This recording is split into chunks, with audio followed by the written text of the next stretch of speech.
তামার শিল্পে প্রাচীন মিশরীয় শিল্পীরা অসাধারণ দক্ষতা অর্জন করেছিলেন। নতুন প্রযুক্তি, আধুনিক যন্ত্রপাতি আর দ্রুত উৎপাদনের চাপে হারিয়ে যাচ্ছে এই ধৈর্যের কারুশিল্পটি। উন্নত পদ্ধতির উত্থানের সাথে সাথে বিরল এই শিল্পটি শেখার আগ্রহী কাউকে খুঁজে পাওয়া যাচ্ছে না। তামার শিল্পে প্রাচীন মিশরীয় শিল্পীরা একসময় অসাধারণ দক্ষতার নির্দেশন রেখে গেছেন। এটা হারিয়ে ফেললে আর ফিরিয়ে আনা যাবে না মত সংশ্লিষ্টদের।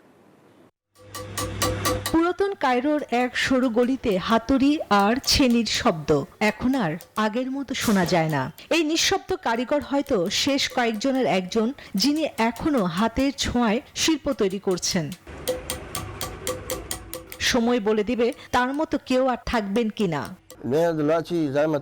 সময়ের সঙ্গে সঙ্গে সেই কায়রোর ঐতিহ্য হারিয়ে যাচ্ছে। যদি কেউ না শেখে তাহলে এই শিল্প মরে যাবে, আর এটা খুব দুঃখজনক হবে। হস্ত নির্মিত তামার খোদাইকে ঐতিহাসিক কায়রোর প্রাচীনতম পেশাগুলোর মধ্যে একটি হিসেবে বিবেচনা করা হয়। তবে উন্নত পদ্ধতির উত্থানের সাথে সাথে এটি শেখার আগ্রহ কমে যাচ্ছে, জানান মিশরীয় তামার কারিগরেরা।